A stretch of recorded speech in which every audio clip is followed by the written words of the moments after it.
Welcome to Biohacking with Brittany. Thank you for joining me on today's episode. This one is all about optimizing your fabric and clothing, specifically for men's underwear. We dive deep into the importance of organic cotton, certified organic cotton, what the differences are between being certified and not being certified in that space, and really why this is actually important for men's testosterone levels, fertility, testicular cancer, and all types of other health issues and concerns. It's really cool diving into this topic because I really do feel like clothing is a new frontier. If we look at it through the health lens, it does not feel like it is a saturated market or something mainstream at all yet. This is something that I started to kind of dabble in late 2024, this idea of wearing organic clothing, why it was important, why I started choosing fabrics that weren't polyester or acrylic or viscose or varicose and all of these different things that are really synthetic. And I started looking at wool and, cotton, bamboo, hemp, that type of idea for my baby and for myself and for my husband. And this conversation is really important. I really do feel like men's health in general, men's fertility is not talked about enough. It's obviously getting better, but this is one piece of the puzzle that we really do need to shine a light on. So Daniel Baird talks to me about it on this episode. He has a company called NADS, and it's NADS Underwear, and it's all certified organic cotton underwear for men. They have boxers, briefs, they do, and he talks about all the different things that are coming out this year as well. But it is really cool to just see something that is so focused on men's health, on lifting up men, elevating men's health in this space. It's a really, really cool brand too. So for all the women listening, if your husband or your partner or your boyfriend or your dad or brother, whatever, is looking for something that is organic, that is healthier for them, this is easily the brand that I recommend. My husband wears them every single day and loves them, loves the style. It's comfortable, it's stylish, and it's healthy for him. And he doesn't have to worry about the polyester in other brands that rubs off onto his skin, which then becomes an endocrine disruptor, which then impacts his testosterone levels or his sperm quality or quantity. When we're talking about this idea of fertility and optimizing fertility, we have to talk about men's fertility because they are so important in the equation, and they actually do have a big role in couples not being able to conceive. And as we learn more and more, when sperm is not as healthy, when it has a lower morphology, which basically means that the sperm itself is not shaped optimally. Sometimes the sperm can have like two heads or two tails, for example. This can lead to an increased risks for the baby. So increased risks of miscarriage, of the baby having abnormalities, of mom having a harder pregnancy, preeclampsia, morning sickness. This research is actually coming out now. Some of it just came out recently, and it's been proven how important men are in this equation of having a healthy baby. So choosing organic clothing that is rubbing right on the testicles, which is where the sperm is hanging out, is obviously super important. So we dive into that. Again, I highly, highly recommend buying a pair for your man in your life. Or if you're a man listening to this, get a hand on some of these for you. You don't have to do a full closet switch to everything organic. The best place to start is with your intimates. For women, I say that's, bras, underwear, and socks. For men, I think it's underwear and socks because these are the things that we wear all day. So the duration of the fabric on us is longer than just a t-shirt that we wear once a week and then we throw it in the wash. We're wearing it all day once we wake up, go to bed. And these are parts of our body that absorb more of what's in our clothing than maybe our arms or our legs, that type of idea. They're usually warmer areas, they're moist, that type of thing can obviously lead to an increase in what we soak up from the fabric as well. Lots to think about. Lots to consider. So I highly suggest getting your a hand on a pair of these. You can use my discount code biohackingbrittany to save. It is now added to my shop and it's on my website. It's in the show notes. It's everywhere. And I love NADS. So, as I flush out my baby steps course into a full program this year, that is a more of a high proximity, higher end program for couples who are really trying to conceive.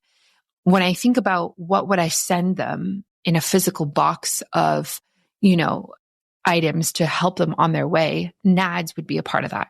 So this is not the last you're going to hear me talk about them. I don't know what's going to come this year. I'm going to do something. I'll figure it out later because I just think it's so important. And I really just want to support men's health in this space.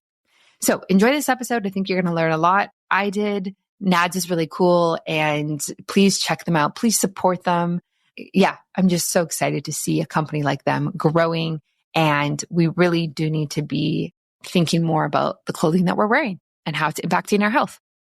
And before we dive in, a shout out to the Health Optimization Summit that is happening in April in Austin. I am going to be there. So I would love to meet you. I would love to meet you in person. If you're going, please send me a DM on Instagram or email me info@biohackingbrittany.com. Let's meet up. I am coming with my husband and my son. He will be in the conference as well. Both of them will be in the conference. So let's meet up. I would love to just have some more in-person contact with my following and my audience. It's just so nice. And if you haven't bought a ticket yet, I highly suggest you do so. If you use my discount code biohackingbrittany, you get 10% off, whether that's VIP or regular ticket price. And that is including if you buy, I think it's still going on the early bird sale right now. If you use my discount, you actually get an extra 10% off. And honestly, the tickets aren't that expensive. I think they're like $239 for the basic. And so then you get 10% off of that. And I think that's the early bird price. It's a weekend event. It's a Saturday and Sunday. It is I think it's April 12th and 13th, if I'm correct. So I will be there from probably Friday to Monday. Let me know if you want to hang out. I'm probably going to organize some sort of biohacking women, biohacking mamas meetup because I think there's a lot of power in women coming together. So if you're interested, send me a message and enjoy this podcast episode. I know I did. Thank you for tuning in. Please leave a review if you want. If you have a second, it means a lot to me. I read all of them. Thanks. And I will catch you soon for another episode. So your story begins with two lifelong best friends. You guys have shared this passion for health and wellness and biohacking. What has led you to kind of go from that realm of being in passion and growing your own curiosity to identifying a need for toxic chemical-free underwear for men? Yeah. So the high level crash course for this was having had an affinity towards health and wellness and biohacking for the last 6 or 7 years. I was always looking for ways to optimize my life, right? At 23, when I had a functional medicine blood test that came back with low testosterone. And I was like, okay, I'm 23. That's weird. Why is that happening? That doesn't seem normal. And the host of symptoms that I was experiencing at the time were directly tied to that. So I was experiencing things like brain fog, chronic fatigue, high levels of inflammation, pain and discomfort in like my upper back. And then I just didn't think that was how I should be feeling as a 23-year-old. So that's what led me to the functional medicine practitioner. And this was in the time when functional medicine was a little out there and nobody was really talking about it. So naturally I had to go do it because it's against the grain. And I've always kind of thrived on doing things a little bit differently. But so I went and did that, got the readings back. And then from there, it just kind of became a game of optimization for me. I just set out to try and find ways that I could optimize my testosterone production, from things as big as, nutrition and eating organic and avoiding plastic containers and food storage, to discontinuing drinking out of plastic, to things as simple as, the soap you're using in the shower, the deodorant you're putting on during the morning, and then just trying to find ways to cut out a lot of these toxins that are endocrine disruptors in our everyday lives, right? At the time, I was also building a print and promotional marketing company in West Palm Beach, Florida, where I live. And I really had the entrepreneurial bug.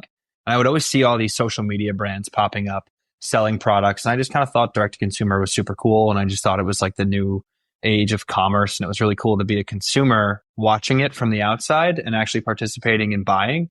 And then I always kind of had this little hunch that, at some point I would love to have a CPG brand. I would love to have a brand in the health and wellness space, ideally in the lens of fitness. And then when I was sitting in the sauna at one point a couple of years back in the summer of 2022, looking down at my compression shorts, just wondering, hey, what are these made of? I made the swaps on my bed. I swapped out my sheets for organic cotton sheets. I got organic cotton towels. And it's funny, I didn't actually think about my clothing as much, specifically my underwear. So I dove into the rabbit hole of all things polyester, petrochemicals, toxins and chemicals, and how they can be absorbed right through skin contact. And it just kind of made sense to me that if I'm switching out soap and deodorant and skincare products because I'm absorbing those chemicals that are in them through the skin, and there are chemicals in my clothing, and that clothing is sitting on the part of my body that is directly responsible for producing testosterone, then I should probably opt for some sort of non-toxic underwear, because that's the part of the body that matters the most in terms of testosterone production. And I started looking online for what the best option would be. Like, hey, what's the best material for avoiding toxins in apparel? And I found that, organic cotton's phenomenal, linen, hemp, wool, all these natural fibers. But what I didn't find was companies that were actually talking about health and wellness and the impact of textiles on the body. There were companies out there talking about sustainability and the impact of, textile manufacturing on the environment, which is wonderful. But from the lens of an entrepreneur, I thought there was a hole in the market there. So when I didn't get any targeted ads on Instagram for better underwear companies, I called my buddy Steve and I said, hey man, I got an idea for a company. I think there's a hole in the market, and this is an opportunity to come in and be the first player and make an impact in something that I think is really going to take off in the next couple of years. It's going to be an education-based marketing approach. But if I'm having this need right now, I've always been a little bit of a trendsetter in a lot of ways. And I tried to always be out in front of the wave, not following behind it. And I just thought, hey, this is going to catch on. It's going to be something people are talking about. And if we position ourselves now, we can build a business that impacts a lot of people in the market and provides a really cool solution that people don't realize they need, but they will. And if we can make a really strong brand around it, something memorable and funny, we'll come at it through the lens of relatability as opposed to fear mongering. And we wanted to just kind of come after it from that angle. And we had a couple of conversations back and forth for a month or two. Then I said, hey man, let's rip the Band-Aid. Let's do it. Like, what do we have to lose? And for us, it was more of a risk to not do it than to do it, because, entrepreneurs living in, jobs that really weren't for us at the time.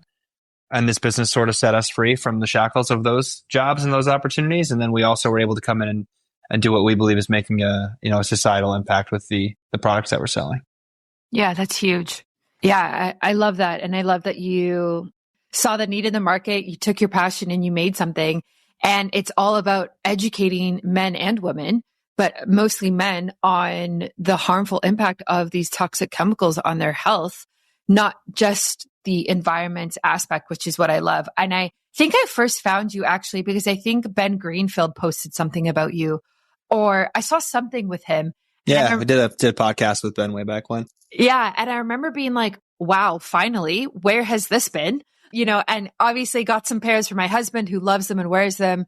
And when we went through our own fertility journey, which I now help other couples with, this was a big question of mine, is like, how does our clothes impact our health? How does it impact, his testosterone levels and his fertility? So for you personally, did you test your testosterone again after you kind of made this switch to your products? Like, obviously, I'm sure you changed multiple things, but have you kind of been able to restore your levels to a better level since then? Yeah. So when I first did that test, I think I was 22, almost 23 at the time. I think my levels were like 380 total free T, total testosterone. And then my most recent test that I just did in December of 2024 came back and I was at 660, 670. Yeah. And it's been an optimization game this entire time. So it's not just one lever that I've pulled, right? There's been obviously a series of things that I've done over time. But ever since then, I've been testing once every 4 to 6 months. I do full blood panels. Sometimes every once in a while, if I really want to make strategic changes, I will go and test every I don't know, like 40 or 50 days and just try and see what some of those changes have an impact on. But for the most part, the time horizon's a little bit bigger, and I will go back and kind of get a better base reading. And everything across my entire panels have been steadily improving since then, to the point where in the last 2 or 3 years, it's really been more a game of maintenance. And then through maintaining and making some smaller changes here and there, the hormonal balance has continued to improve. And, it's funny. It's not what's supposed to happen as you get older, right? You're not supposed to be going up, which means that something's, kind of off in the environment and in the way that we're all living. But from my own personal perspective, I'm pumped that it's going in that direction, because I'm starting to, and I have been continuing to feel considerably better in my vitality, energy, my inflammation's gone. It kind of was just like by optimizing my hormone health and shooting for that target, everything else just kind of lined up a little bit more from an equilibrium perspective internally. Absolutely. And that tends to happen, right? Like when you take a holistic approach like that, it can really just support multiple areas of your life. And everything, as you know, is so connected that there's no way to just increase one hormone without it having a cascade effect on so many other areas in your body, in your mineral, vitamin, other hormone levels, right? So it's very interconnected. So that's exciting that you have seen such an improvement, and you really walk the talk that, when you're educating these men and talking to other people, it's like, hey, look, I did this for myself, and you actually can do it as well. Are you ready to supercharge your health and meet the leaders in wellness and biohacking?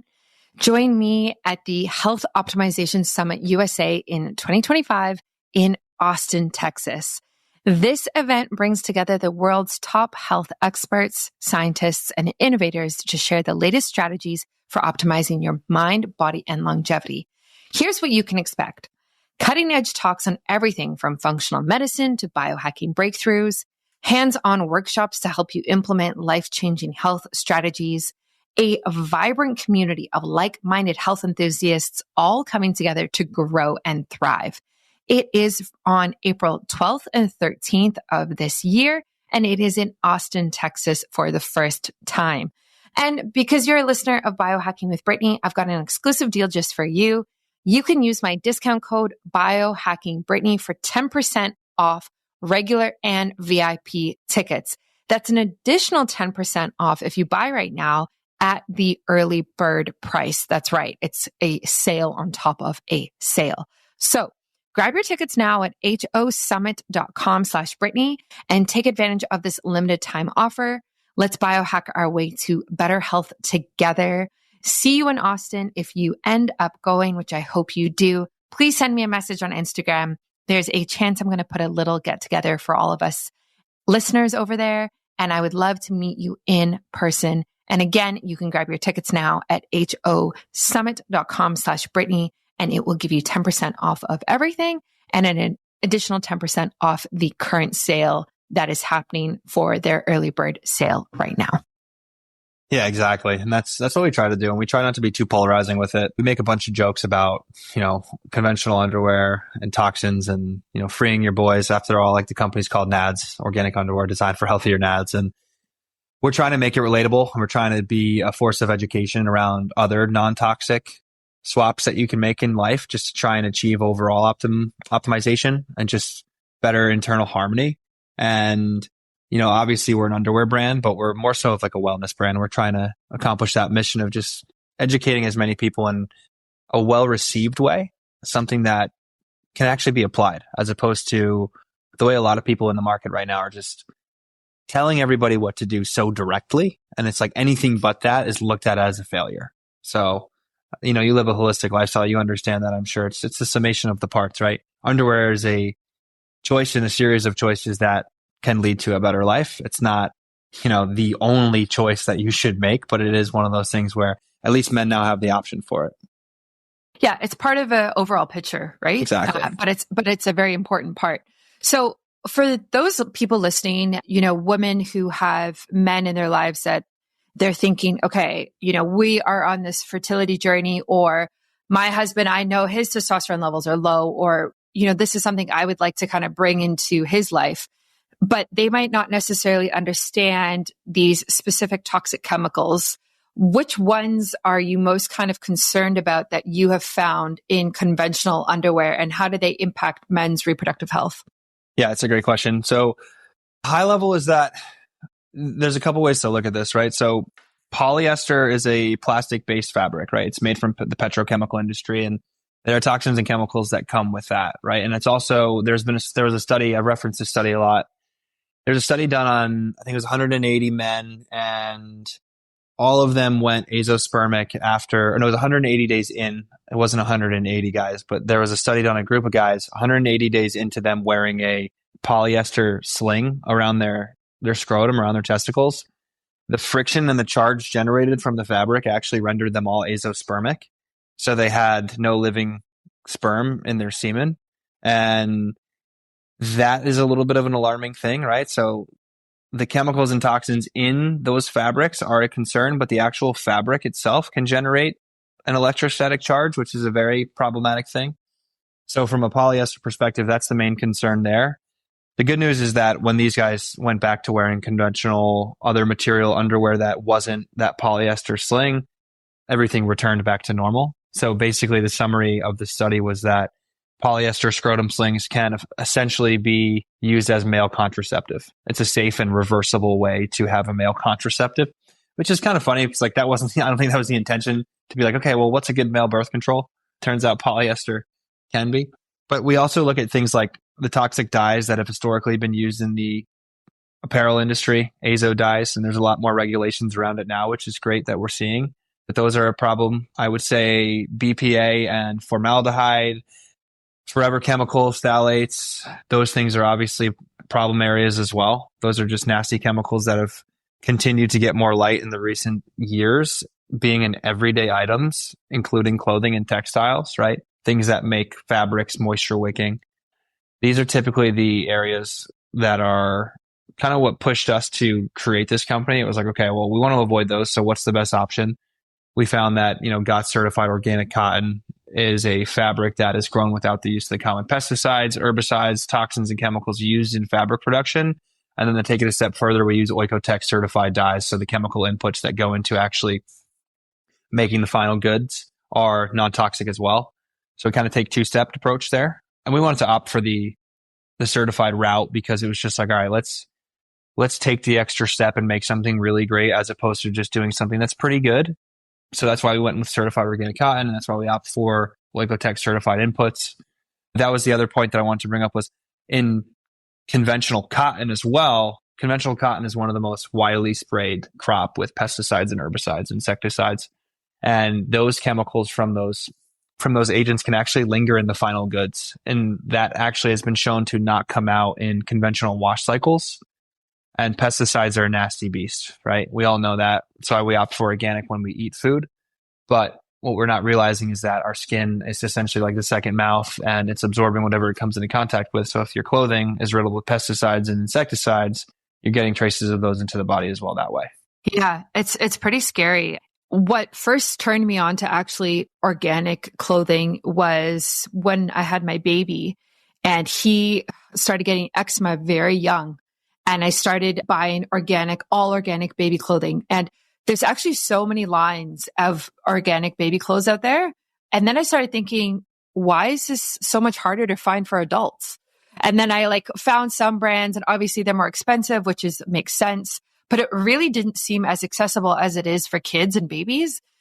And so then I kind of went down this rabbit hole, like you're talking about, of being certified organic versus not, and what is polyester? And I had no idea that polyester was made out of petroleum byproducts. I didn't even know that. I didn't understand that. And so it's pretty alarming, I think, once your eyes are open to this, because now I'm sure it's the same with you. When you buy something and you read the label of what that material is made out of, you're kind of astounded and you're like, wow, there's no way now I would put this on my body. But it really takes that level of education to kind of understand what those words even mean or where those chemicals come from.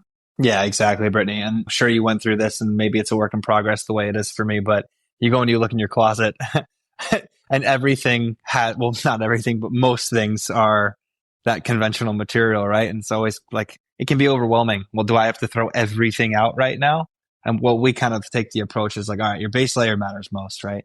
So your underwear, if you're wearing a shirt, if you're wearing pants, that material is really important. If you have some jackets or some sweatshirts, pullovers that have some polyester and that type of fabric in them, is it going to kill you? No. Is it ideal? No. But if you have an organic cotton shirt on and then you're wearing a polyester pullover or something like that, it's not the end of the world, right? So it's one of those things where if you're going to make this change, like do so in waves and try and phase things out instead of taking the approach of like, oh my God, the sky's falling. I need to do it all at once, because that's one thing that just won't be sustainable. And then you'll probably end up more frustrated than the simplicity of just making a couple changes here and there. Because at the end of the day, like, sustainable fabrics are expensive. I'm sure that you know that now. And like even the baby products that you've been buying, have you been finding that they're sold at a premium? Oh, for sure. Yeah. Yeah. You just get used to the pricing. Yeah, exactly. It's pretty sad. Yeah. Yeah. Organic onesie. I don't even know. Yeah. It's what I spend on it, but it's worth it, right? It's in my mind. I think this is like this new human that's come to this world. I'm not going to lather him in petroleum byproducts. Like, that's outrageous. And so then the question becomes like, why would I do that to myself? And so I think that's a great point, is like, start with the things that you're wearing more often. And those are the intimate things. Like, I think like underwear, bras, and socks, those are on your body so long. Like your socks, your feet absorb so much through like the soles of your feet. Even there is a great place to start for choosing organic. I wanted to ask about the GOTS certified organic certification that you have. Is there a big difference between being certified organic versus something just saying organic? Like, what is the regulation actually around that for clothing? Sure. So we partner with a supplier in Turkey who's fully GOTS certified. And we did that for a reason, because there's a lot of greenwashing happening in the industry where companies can market something as organic, but they can do that with only a little bit of it, like a little parts of it being organic, right? So the thought in the beginning was, okay, what is the gold standard leading agency to essentially validate the supply chain on our behalf, right? We're in the US, we're not living in Turkey. So we didn't want to just take, a random supplier's word for it that they're selling us organic cotton, when in reality, it might not be, especially having learned as much as we did about the greenwashing concerns and people saying things that essentially aren't the reality of what the production looks like. So we went into the GOTS database and just got in touch with suppliers, and GOTS is the global organic textile standard, and they audit the entire supply chain from cotton seed to finished garment. And there's transaction certificates, there is annual checks, and basically in order to maintain good standing with them, you have to prove that you are complying with the standard, and the standard gets updated every year, right? It's essentially the Bible for organic textiles, and it keeps getting more scrutinous every year, which is great because it's getting more light, more people are getting eyes on it, and it's evolving. And suppliers have to maintain the standard criteria in their production, right? So it's just a way to kind of validate, hey, what we're putting out there is what we're saying it is. And we're leaning on the backing of GOTS as the gold standard of organic certification. And then the Oikotex is more so on the chemical dyes and inputs that go into the fabric itself. But GOTS covers cotton seed to finished garment. So the entirety of the supply chain is being audited to be credible in the lens of, hey, like this is an organic certified organic garment. And if you were to go and buy just like, hey, this is an organic cotton garment, you might find that, 40% of it is organic cotton, but then what's the other 60%? And that was something that we noticed early on and we were warned about from some of our advisors was, hey, there are brands that can market something as organic, but only because they have a piece of something organic in there, right? There are very strict rules about that within GOTS, and we abide by those rules. And that's just kind of one of those things where, it was extra work and it comes at a higher price point from a costing perspective on our end, but it was just like, it was a no-brainer for us. We didn't want to go and just like be like everyone else saying, hey, we got an organic good. So no, let's take the extra step. Let's be the gold standard and lean on GOTS, and let's put out a certified organic garment. Oh, I love that. I love that so much. Do you find that the response to your products, I guess what I'm just thinking of the type of people and the type of men who would wear your products. Are they super impressed and happy that you have done that extra step? And I know for me, like if I were to buy something that had these certifications and when I have in the past, it's almost like a breath of fresh air and I don't have to worry. And so because I don't have to worry and I trust the brand, it's like I will buy from them again and again. And has that kind of been the story of like when you're educating your audience to when they're buying from you, is like they're just so happy that you've done that extra step that they just trust you for more purchases in the future? Yeah, that's a great question. So I would say it's a mixed bag. I would say there are some people who just simply won't even know what it is and will just opt for the Better for Balls underwear, right? But it's Better for Balls underwear because it is certified organic, right? So Better for Balls underwear will be enough for some people. And then for the people who want to take that extra level of diligence and actually uncover a little bit more information and know what GOTS is, know what Oikotex is, understand the greenwashing concerns in the industry, understand that not everything is what it's said to be, we have that backing for those people as well, right? So we can kind of appeal to both crowds, as opposed to if we were just organic, well, then we shoot ourselves in the foot with the people who are looking for certified organic and want to actually have some sort of validation that, you know, what's being marketed as organic is, right? So we can kind of hit both segments that way. It's one of those things where, you know, you can't do it both ways via the first route, but by having the certified organic option, you can appeal to both crowds. Yeah, it's kind of like where people are in their health journey, right? Exactly. It's like, yeah, you're talking about the biohackers versus the people who are just starting out, really, and are just kind of looking for something to add in, or their partners are buying it for them, or like who knows, that type of dialogue. Why do you think it's taken so long for men's clothing, especially underwear, to catch up to this like clean, non-toxic movement that we're seeing? I'm not too sure, to be honest with you. And being someone who's, like I said, trying to always be on top of the trends and be out in front of the wave, it's new for me. And I'm the founder and had the idea for this company a couple of years back. And I sit back sometimes and just think to myself, how could I have had so many years go by where I didn't think of this sooner? Right? Like my eyes just weren't open to it. And I think this whole Better For You movement in the industry is causing people to look at everything with an extra level of scrutiny, right?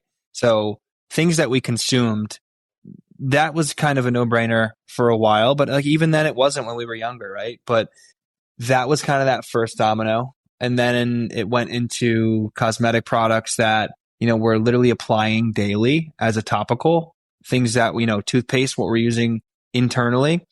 I don't think clothing just got a look until recently, because we just had never been told anything about it. It was just like, you wear cotton, you wear polyester, you wear rayon, you wear nylon, you wear viscose, whatever it is. It's just clothing, right? Like we didn't really think about it at all. I think it took a level of scrutiny that most people just would never have thought to really look at, because big brands just drove polyester kind of as the main fabric. I think it's like 80% of all clothing is polyester based right now. I think that was the stat. And it became so ingrained in society that we just never thought anything of it. And like, it's the same thing with seed oils, right? It's the same concept. So this mass awakening that's happening right now with this Better For You space is really strong, but it also does beg the question of like, well, how did we not realize this before, right? Did we need a little bit of a push in this direction to start looking at other things with this level of scrutiny? And the reality is like, yeah, we did. And it just took a little bit of time. I'm glad we're opened up to it now, obviously. And we have a lot of these brands popping up that are fighting the good fight.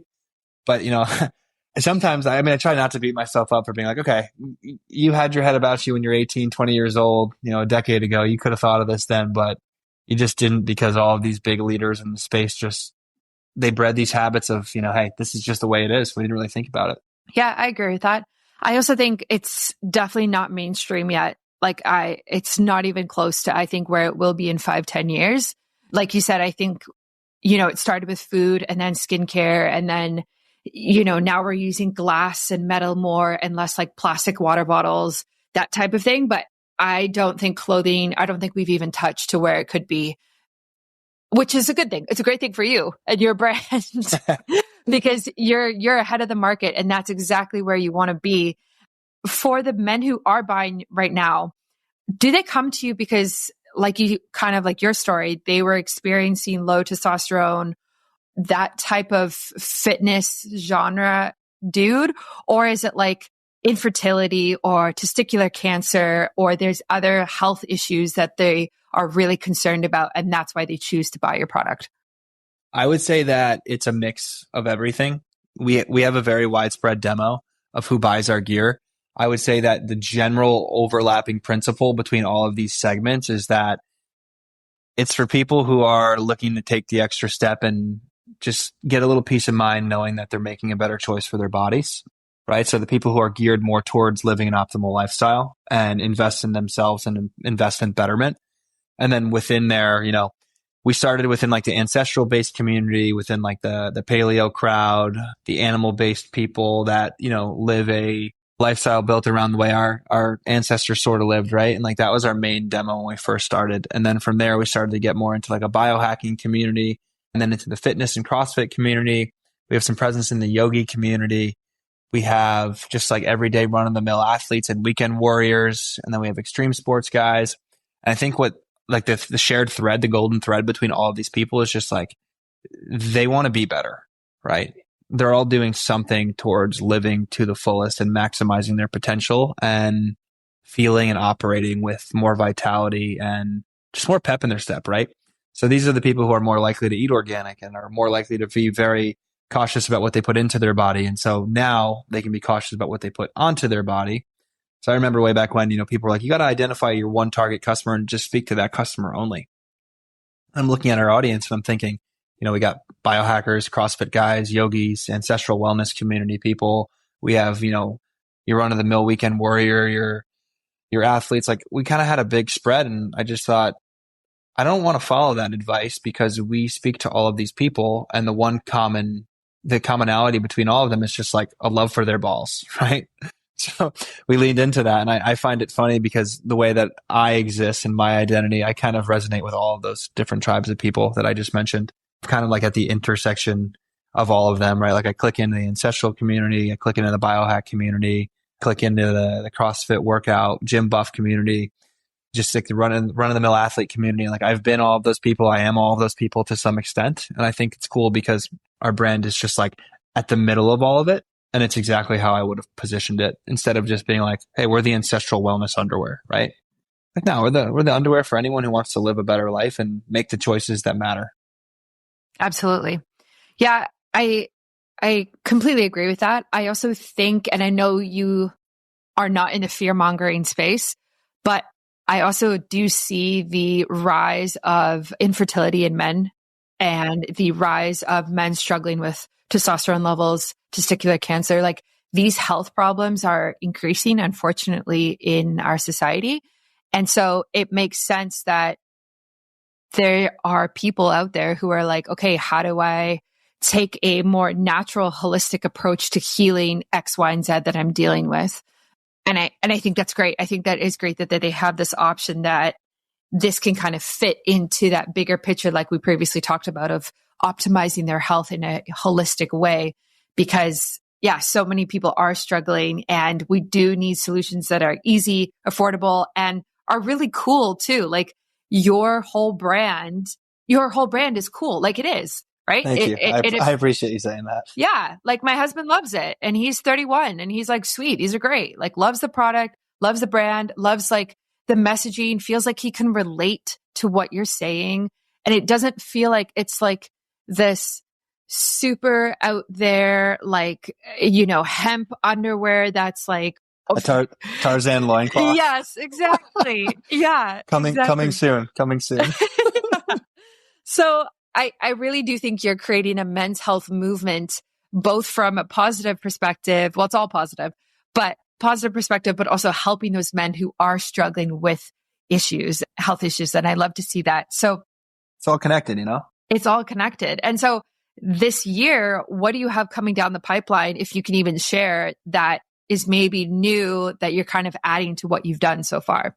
Yeah. So potentially an underwhelming response, but not a crazy amount of new things happening this year. So last year was the year we really got our footing and started to kind of carve our position in the market out. And this year we're trying to do what we did last year, but just bigger, better, and more efficiently, and essentially just get more underwear on more men.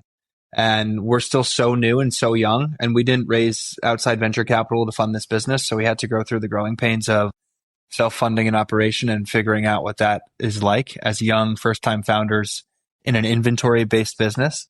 And for the listeners out there, it's painful. It hurts. There's a lot of growing pains that come with it.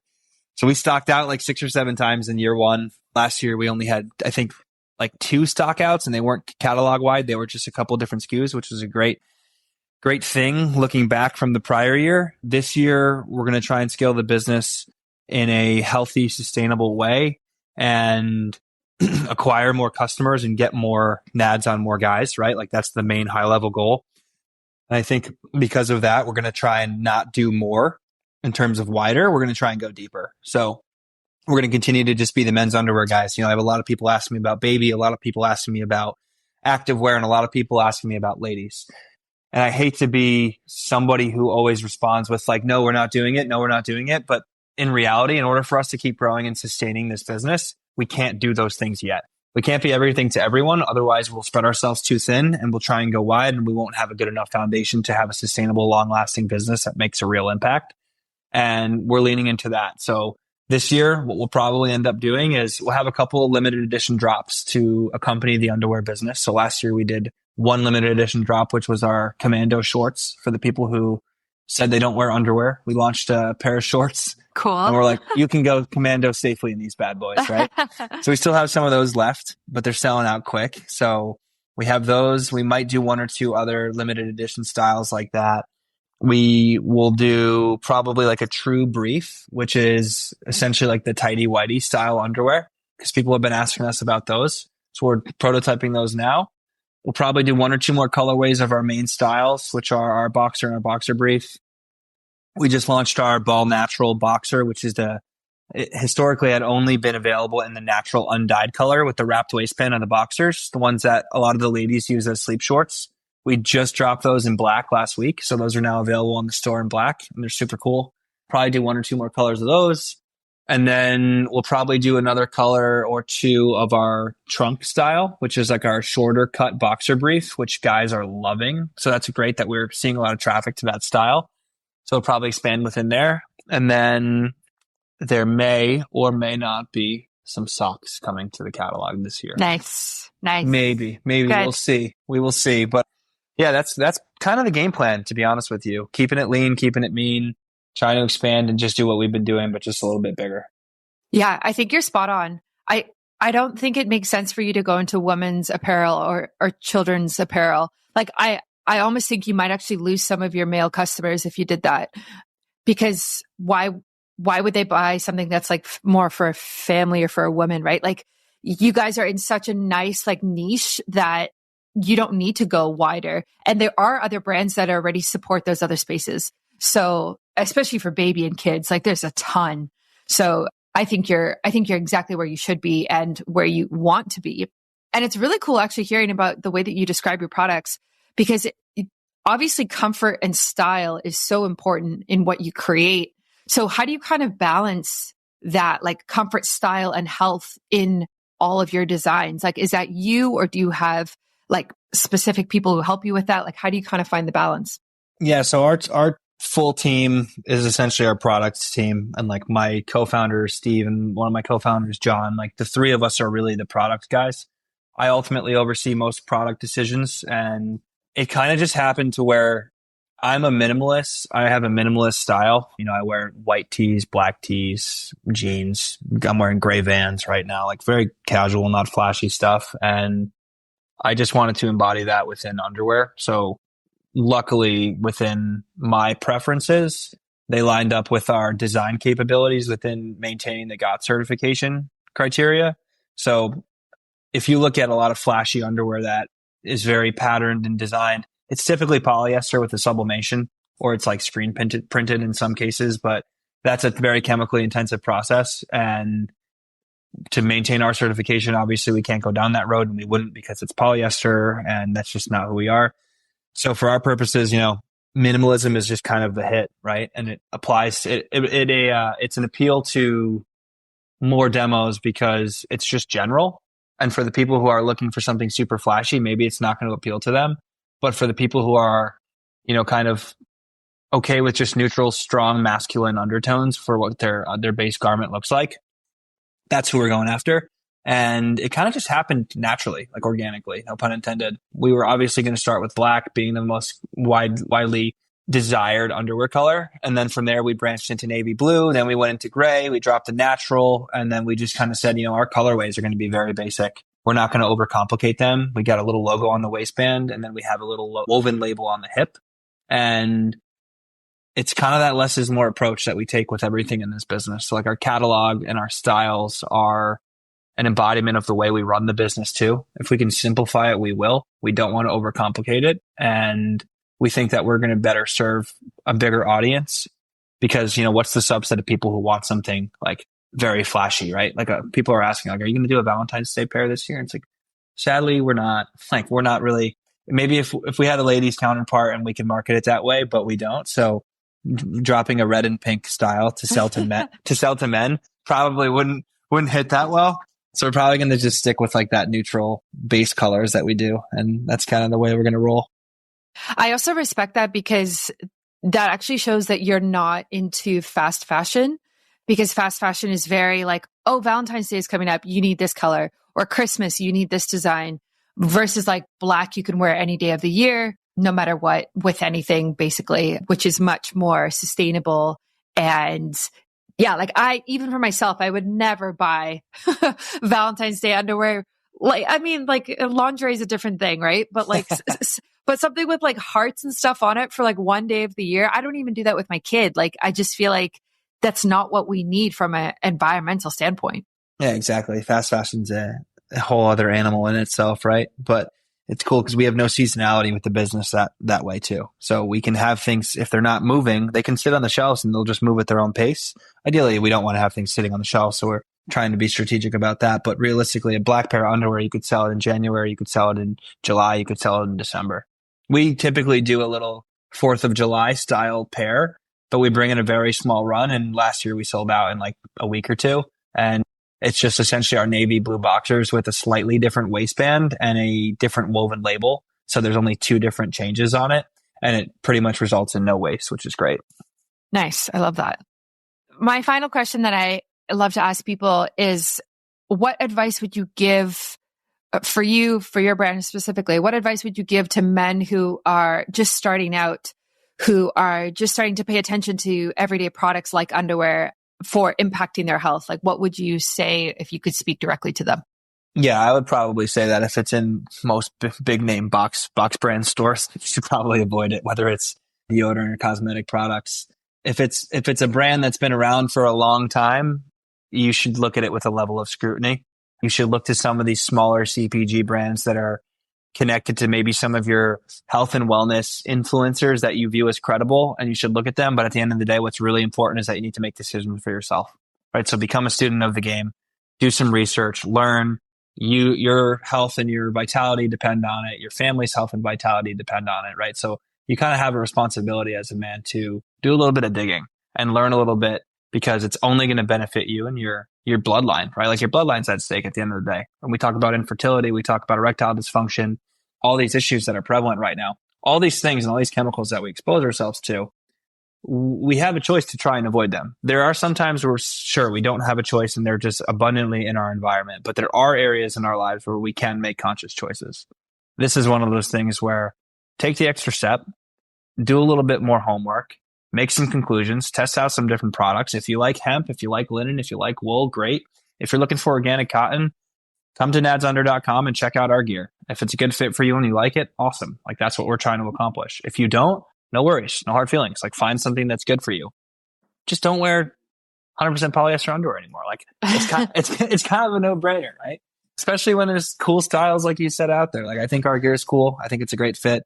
We designed it for athletes so it could take a beating. If you have a thin waist and big quads and big glutes, like most athlete builds, our gear will hold up to your body style and it will be able to handle some rigorous training. And if you have what we call like the gazelle build, which is more of like that everyday athlete build, it's great for you too.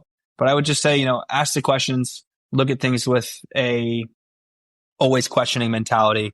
And especially if those things have been around for a long time and are just like embedded in your lives and you don't really think to look at them, look underneath the hood on them. I would, in the bathroom, in the kitchen, and now in your wardrobe as well. I love that. Read the labels. Educate yourself. Exactly. Yeah. As simple as that. I could have summarized everything I just said with, hey, read the label.